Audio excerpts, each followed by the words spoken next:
18 de octubre de 2019, muy buenos días y bienvenidos a su programa Contacto Directo. Revisemos quiénes son hoy nuestros invitados. Estará Fausto Terán, asambleísta de Alianza País por Pichincha. El legislativo retoma sus actividades una vez calmadas las manifestaciones en el país. ¿Por qué no sesionar durante el paro indígena? ¿Hubo algún acuerdo para proteger al presidente de una moción de destitución? Continúa la espera por el paquete de reformas económicas. También estará Lourdes Tibán, dirigente indígena. La derogatoria del decreto 883, una victoria del movimiento indígena. La resistencia estuvo teñida por actos vandálicos. ¿Cómo identificar a los responsables? ¿La CONAIE conoce a los infiltrados? ¿Los indígenas se convirtieron en la careta que ocultó el rostro de los desestabilizadores durante las pasadas manifestaciones? Además, nos acompañará Luis Pachal, asambleísta por Bolívar de la Alianza Ciari Creo y coordinador del bloque del movimiento Creo. La crisis económica, ¿cómo superar el déficit fiscal si la Asamblea ya ha dicho que no apoyará el aumento de los impuestos? La suspensión del decreto 883 pone en jaque la gobernabilidad al ceder ante una minoría.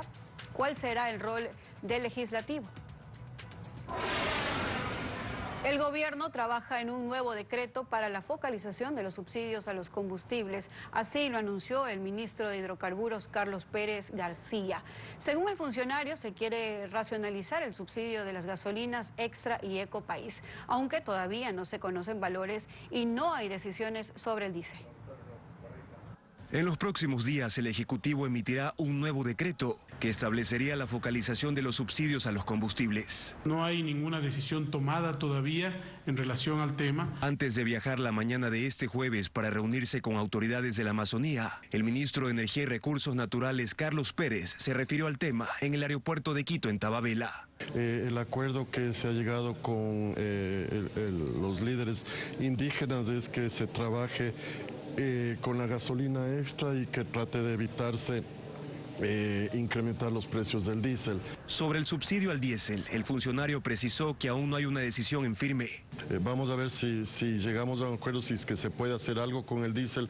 Si no es posible, pues no se tocará el diésel y quedaremos ahí. La reforma en materia tributaria es otro mecanismo que plantea el gobierno para generar más recursos. El presidente hará los anuncios muy concretos y enviaremos ya el proyecto a la Asamblea. No va a existir un incremento del IVA, eso no consta en el proyecto de reforma tributaria. Segundo, que se elimina el anticipo del impuesto a la renta como una decisión que permite mejorar la competitividad de los pequeños y medianos productores. Un texto del que también estará pendiente el Fondo Monetario Internacional.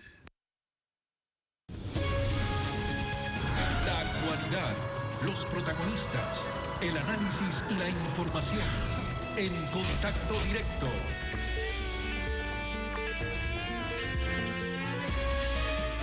Lenin, ¿cómo estás? Muy buenos días. Buenos días, Samantha. Buenos días a todos quienes nos acompañan a esta hora. Durante los días de la protesta legítima, de la violencia y también del caos, que fueron los mismos días y que resultaron acciones que se mezclaron entre sí hasta casi no poder identificarse por separado, fueron algunos los aspectos que llamaban la atención de una ciudadanía sorprendida, estupefacta por lo que estaba ocurriendo. No porque manifestantes llegaran a Quito, pero sí por la acción de guerrillas urbanas. No porque un colectivo expresara un descontento, pero sí por el asalto e incendio de bienes y otros, de edificios y otros bienes públicos. No por el reclamo firme de derogatoria de una medida que unos consideran injusta, pero sí por los saqueos a gente quizás más humilde y necesitada que aquellos que reclamaban. A ese apocalipsis se sumaron otros elementos que dejaron en la ciudadanía distintas sensaciones y no necesariamente agradables. Uno de ellos fue el silencio de la Asamblea Nacional. El Poder Legislativo optó por desentenderse de lo que estaba sucediendo en el país y ni siquiera el hecho de que asaltaran su sede el 8 de octubre, día en el que estaba previsto que sesionen, la anomia que se vivía en el país logró despertarlos de su letargo. Pero eso tiene razones y lo vamos a conversar con Fausto Terán, asambleísta de Alianza País. Ingeniero Terán, buenos días. ¿Esa inacción fue planificada o fue producto del temor, del miedo? Lenin, muy buenos días. Un saludo a toda la teleaudiencia. Ningún miedo. Creo que prudencia es lo importante que hay que decir a la ciudadanía. Y usted le ha dicho hoy en la presentación de esta entrevista, ha dicho también algo muy importante, es decir, que a río revuelto querían pescar ciertos grupos políticos, y eso también hay que decirle a la ciudadanía.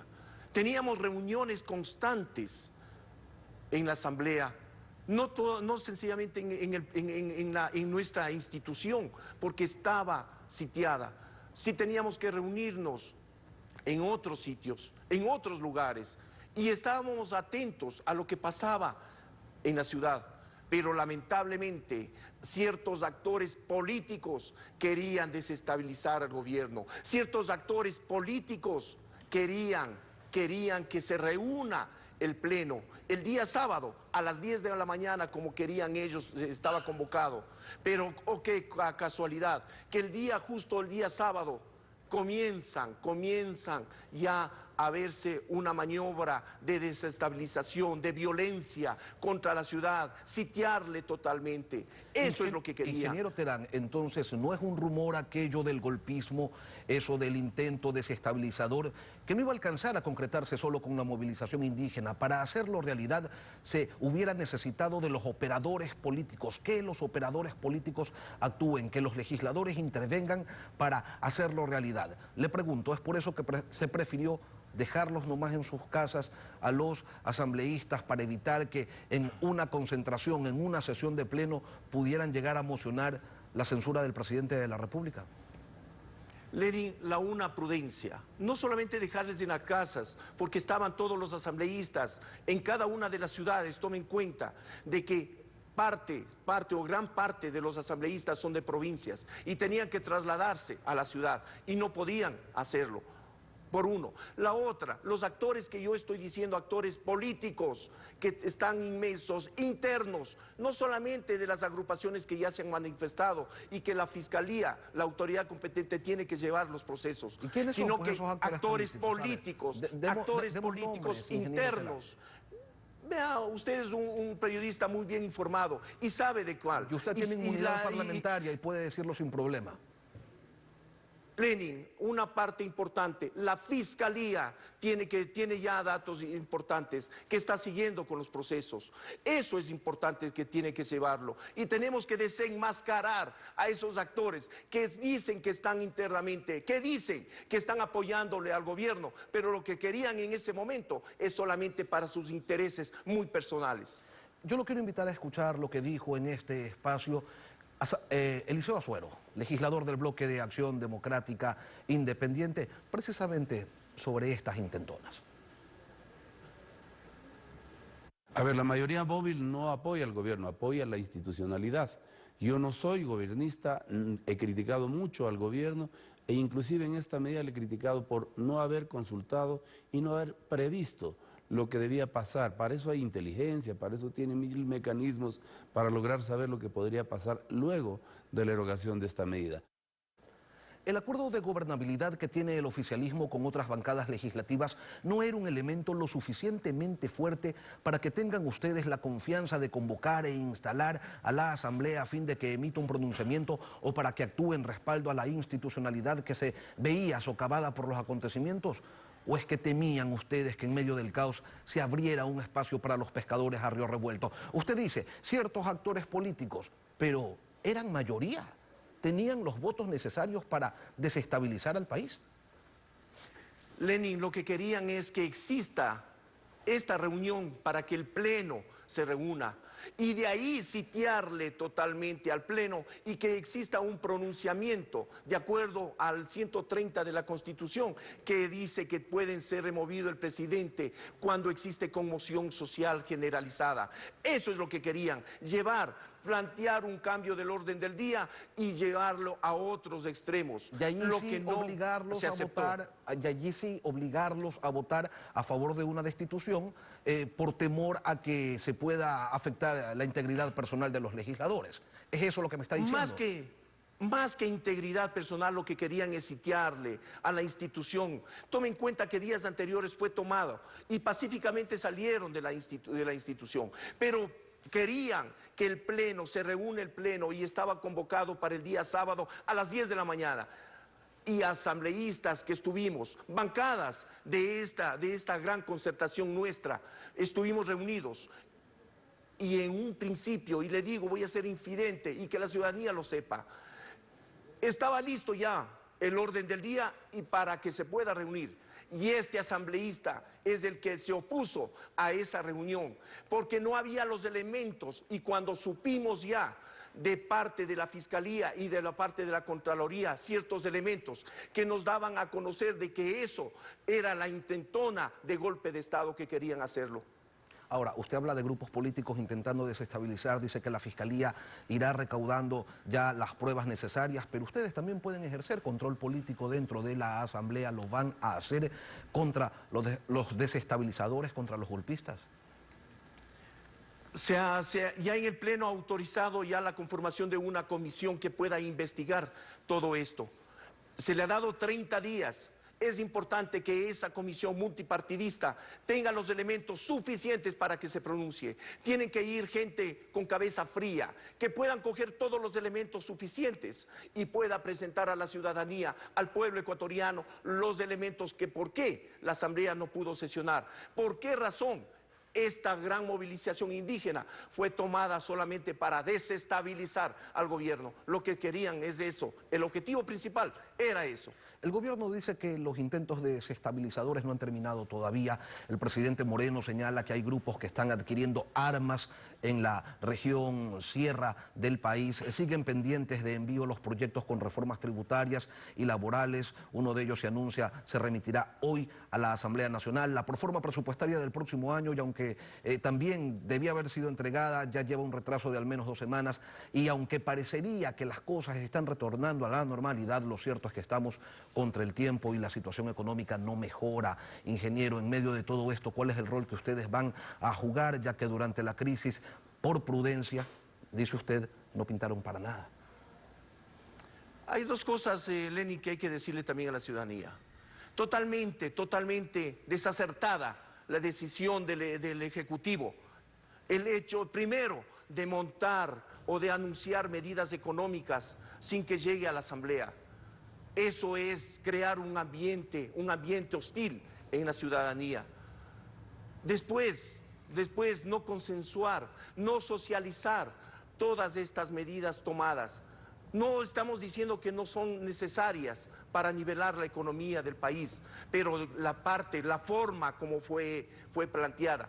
Creo que solamente se confiaron de que al momento de sacar o subir la gasolina súper no pasó nada. Creyeron que lo mismo iba a pasar subiendo la extra, subiendo el diésel. No socializaron, y prueba de ello, que ni los asambleístas sabíamos de esas medidas que iban a ser tomadas. Yo creo que el gobierno tiene una gran responsabilidad. El hecho de cambiar, de oxigenar su equipo de trabajo. El presidente de la República está en obligación de tener asesores, que son sus ministros, que estén acorde a las necesidades y a la urgencia que necesita el país. A propósito de trabajo, la Comisión de lo Laboral, a la que usted se pertenece, por fin ha logrado sesionar.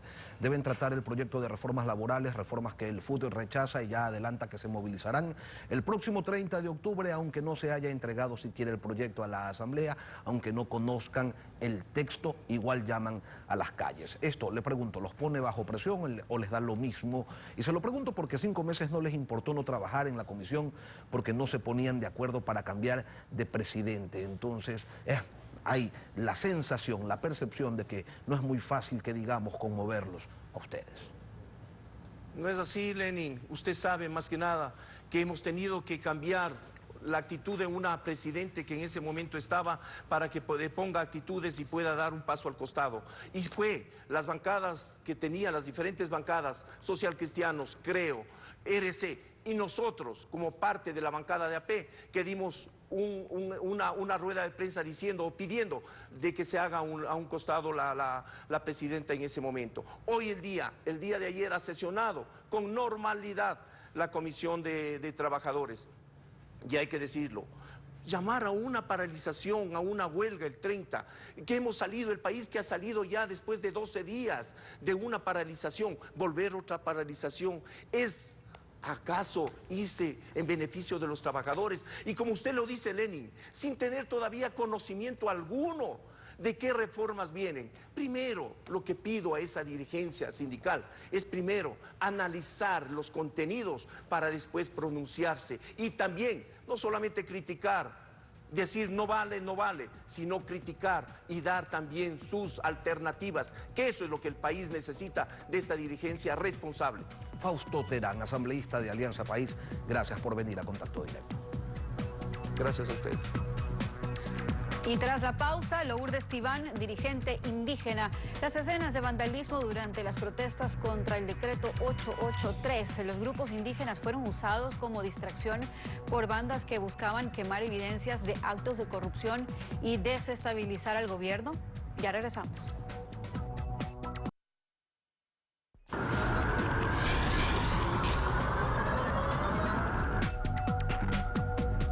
¿Qué pasó durante la movilización indígena que por primera vez estuvo marcada por la violencia, por la agresión a ciudadanos, por la coacción a quienes no estaban de acuerdo con la decisión, por el saqueo a empresas y locales? ¿Qué cambió en el movimiento indígena cuyos reclamos siempre tuvieron otros matices? Se lo preguntamos a la doctora Lourdes Tibán, ex asambleísta de Pachacutic y dirigente en la provincia de Cotopaxi. Muy buenos días. Muy buenos días del Ecuador entero.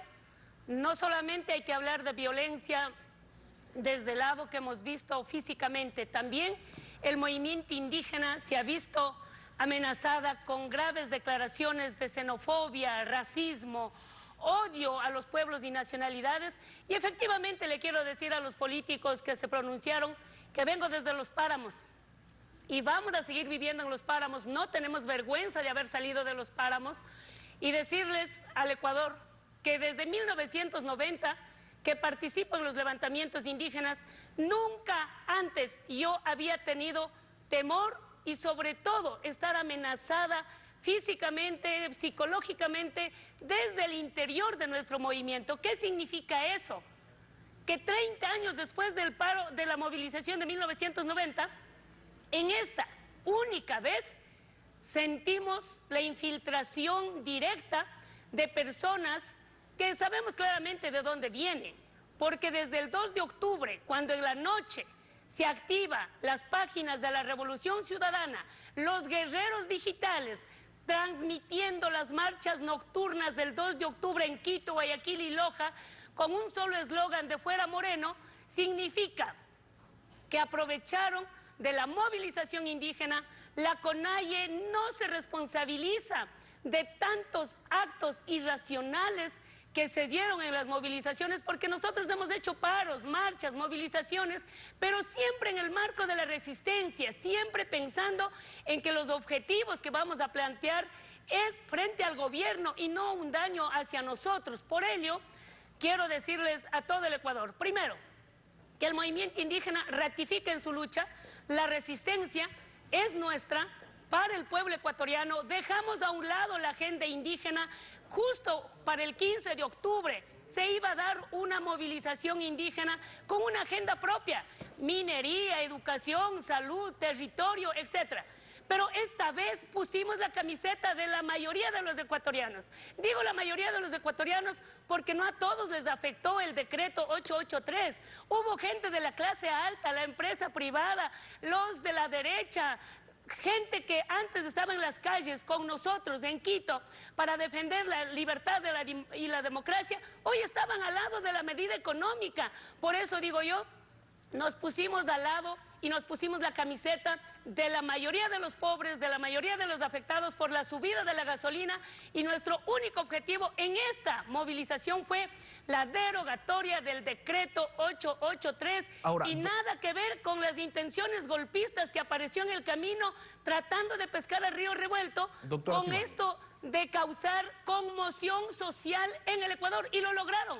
Doctora Tibán, usted ha dicho que el correísmo se infiltró en las manifestaciones, pero líderes como Leonidas Issa han dicho que no es así, que en las calles estaba un pueblo indignado por las medidas económicas que ha impuesto el Fondo Monetario Internacional. Entonces, ¿con qué versión nos quedamos? ¿Con la de Leonidas Issa diciendo que era una manifestación popular y que sí lo era? ¿O nos quedamos con su versión que dice que había una infiltración correísta generando violencia, generando caos, incendiando bienes públicos, que también era así. Es que no hay verdad absoluta en cualquiera de las dos posiciones. Nos quedamos con las dos. Primero, la CONAIE, el movimiento indígena de Cotopaxi y todas las provincias salimos por una causa justa, la derogatoria de un paquetazo económico que afectó al pueblo ecuatoriano. Pero tampoco podemos negar que hubo vandalismo, pues. Y ese vandalismo no es del movimiento indígena, ese vandalismo vino de afuera. ¿De dónde acá? Como dijo el señor Nebot, la gente del páramo, ¿de dónde acá iba a saber dónde estaba la Contraloría? Y sobre todo, ¿dónde estaban los documentos con responsabilidad penal de la corrupción de la última década? Miramos en las imágenes que la gente fue directo al escritorio a sacar los documentos. ¿Creen ustedes que al movimiento indígena, a la gente que vino de las provincias, le interesaría ir en busca de Teleamazonas? No. Revisados los casos, ¿quién le pega a Freddy Paredes? No es la CONAIE, no es un indígena, es un exfuncionario de Rafael Correa que trabaja en el Consejo Electoral. Está identificado gente del correísmo. Sí, Lourdes, pero Jaime Vargas sí le pidió la renuncia al presidente Moreno en el ágora de la Casa de la Cultura y llamó a los manifestantes a avanzar hacia Carondelet. Eso también es verdad. Es verdad, y efectivamente yo estuve en la Casa de la Cultura desde el día martes hasta el día viernes, sé lo que pasó ahí dentro, pero ahí dentro en el graderío había gente que no estaba por la derogatoria del decreto, estaba a favor de que Lenín Moreno renuncie o deje el cargo. Por eso es que cuando yo hablo con el presidente de la CONAIE digo, a ver, vamos a quedar claros, yo tengo que volver esta tarde a la provincia a informar en Salcedo porque ese era mi punto de partida. Y le digo, vamos a dialogar sí o no, porque el único mecanismo para terminar con la violencia que armó los infiltrados, yo no asumo que el movimiento indígena haya hecho tal vandalismo, son causales los infiltrados del correísmo y se tiene que investigar. Y ahí es cuando tuvimos una reunión y discutimos la posibilidad del diálogo, porque si no, ¿cuál era el camino? Y además, Lenín Moreno tiene toda la culpa de los muertos, el mal uso de las Fuerzas Armadas, el excesivo y irresponsable uso de la defensa pública tiene que ser juzgado por delito de lesa humanidad. ¿Por qué el día lunes o por qué al máximo el día martes el señor Moreno no sienta a dialogar? Evitaba todos estos desmanes, sabía que va a dar un pie atrás. Por eso el día miércoles, cuando da la cadena nacional, dice: ni un paso atrás en el decreto. Y yo lo pongo en las redes sociales, que va a tener que dar un paso atrás, porque caso contrario, el presidente va a terminar fuera. ¿Por qué? Por la necedad del gobierno. Lo mismo lo digo ahora. Podía haber evitado los 8 muertos, los 1.200 detenidos, los 1.400 heridos. Eso se tiene que investigar al Estado ecuatoriano. Sin duda. Yo la quiero invitar a escuchar lo que decía en este espacio Ángel Gende, legislador, representante del pueblo Sáchila. El movimiento indígena perdió el control, se infiltró el correísmo.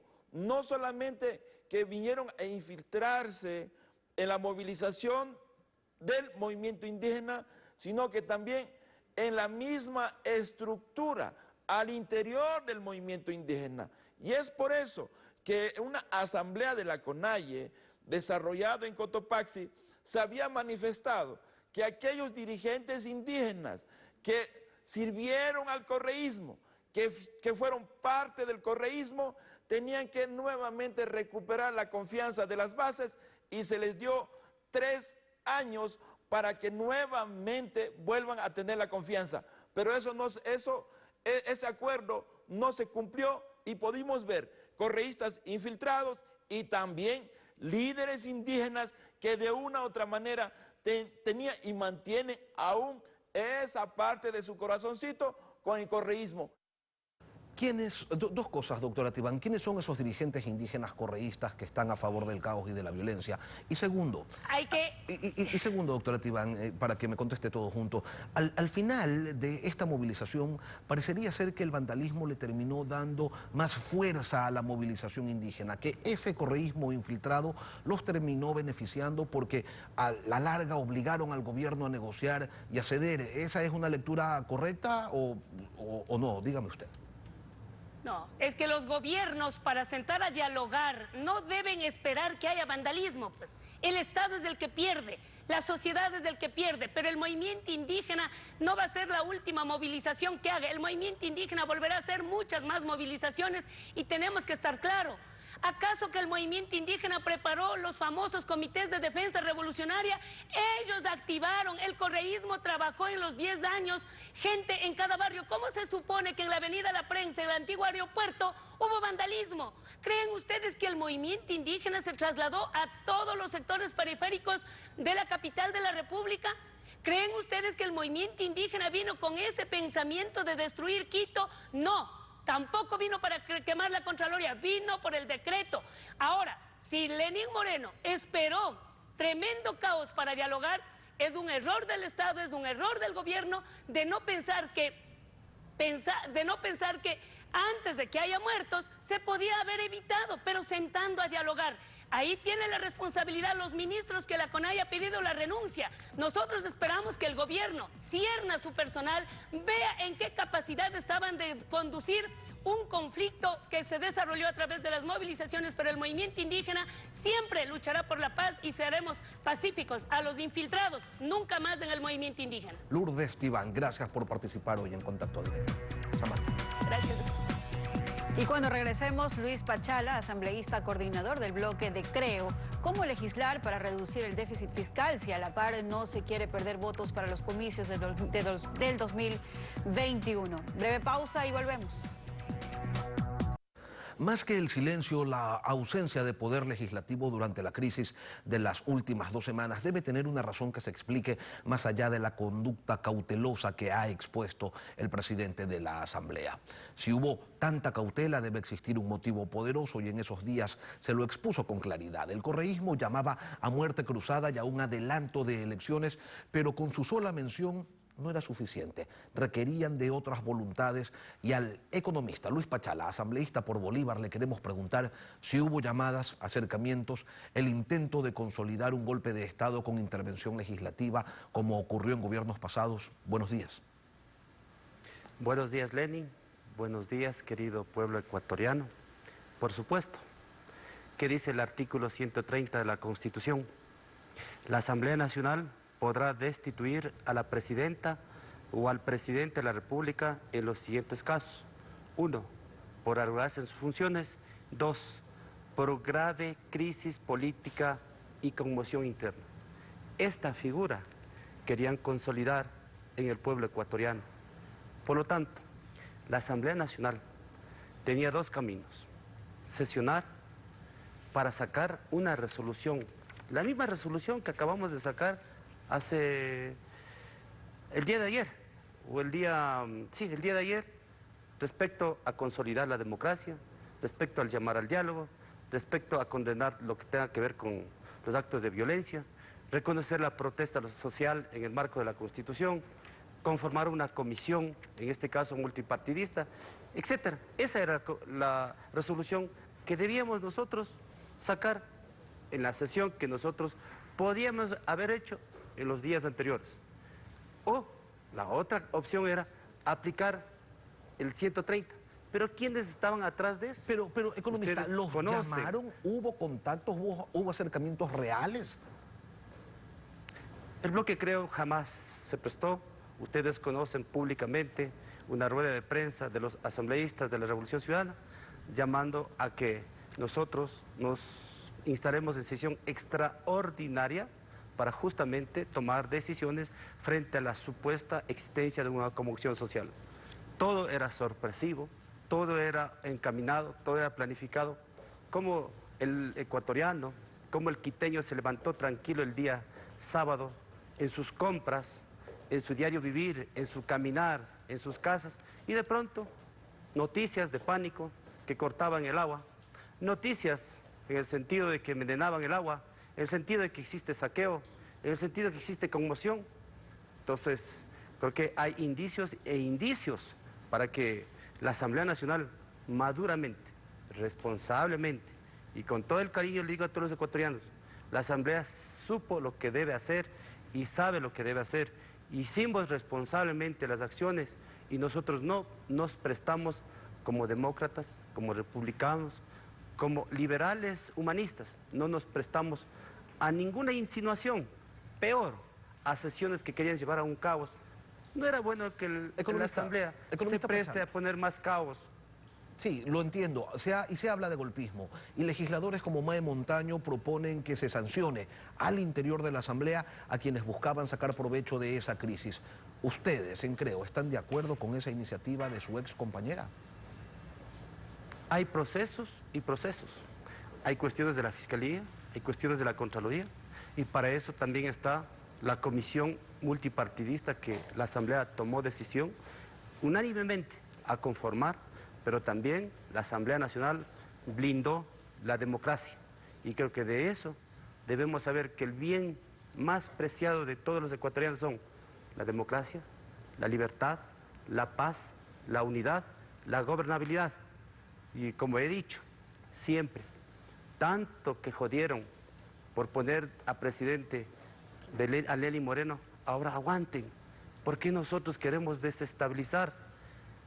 El escenario, economista Pachala, el escenario político ha cambiado, el gobierno está más golpeado que nunca y entonces el régimen que nunca ha sido fuerte hoy luce debilidades extremas con amenazas incluso sobre la permanencia de su mandato. ¿Y qué pasa con el acuerdo de gobernabilidad, el que ustedes firmaron? ¿Sigue vigente o es hora de revisarlo y de marcar distancias?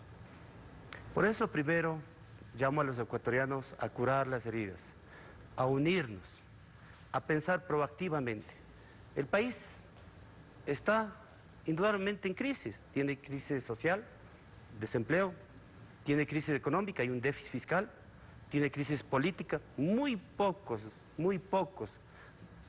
políticos son estadísticas, algunos y muchos actúan por conveniencia, hay crisis institucional, se actúa por coyuntura, hay rezagos de la década pasada y que por lo tanto es necesario que nuestra legislación vaya más allá. Conocemos y entendemos de este déficit fiscal, conocemos de que existe, en este caso, problemas con la dolarización, conocemos que hay que ordenar la economía y que para eso hay que tomar medidas. El gobierno, pues, en este caso, lo que le faltó al gobierno es decir la verdad, transparentar, consultar, socializar, de acuerdo a lo que dice el artículo 227. Entonces, conocemos, dejemos algo en claro. Resulta entonces que quienes pusieron a Lenín Moreno hoy lo quieren sacar diciendo incluso que se podría aplicar una muerte cruzada que es facultad exclusiva del presidente de la República. Eso por un lado. Y por otro lado, ustedes que se enfrentaron en segunda vuelta con Lenín Moreno y que denunciaron un fraude electoral, ¿serán quienes sostengan, quienes respalden ahora al gobierno y las medidas que han tomado, medidas tardías como las calificó Guillermo Lasso? Nuestro líder ha sido muy contundente, ha defendido la democracia, a riesgo de que lo interpreten mal. Nosotros no defendemos a Moreno, defendemos la democracia. Por supuesto, habían medidas como, por ejemplo, el liberalizar los combustibles, que los combustibles estén, en este caso, a precios internacionales, que querían, en este caso, para sostener la dolarización, subir el IVA, que eran necesarias tomar otras acciones desde el Ejecutivo, desde el Legislativo. Nosotros, como asambleístas, cuando llegue, en este caso, el proyecto de reforma tributaria, vamos a actuar abiertamente, responsablemente, vamos a recibir en nuestro seno a todos los actores. Hemos acogido, el bloque Creo, por ejemplo, acoge favorablemente, por ejemplo, que el presidente de la República debe vetar ese artículo que tiene que ver con las incautaciones. Todavía no ha muerto ese artículo. Por ejemplo, el tema de eliminar las pensiones vitalicias de los presidentes, lo acogemos. Por ejemplo, el reducir el número de asambleístas, lo acogemos. El que se debe vender todos los bienes incautados, lo hacemos. Pero lo importante, mis queridos ecuatorianos, es vivir en democracia, vivir en libertad, vivir en paz, pensar en los 17 millones de los ecuatorianos, vivir pensando en los jóvenes, las mujeres, en todos, no solamente en un solo grupo, querido Lenín. Son los criterios de Luis Pachala, asambleísta coordinador del bloque de Creo. El tiempo se nos viene encima. Gracias por participar en Contacto Directo. Y de esta manera concluimos Contacto Directo. Como siempre, gracias por acompañarnos. Lenin, amigos, nos vemos el próximo viernes. Será hasta entonces un buen fin de semana para todos.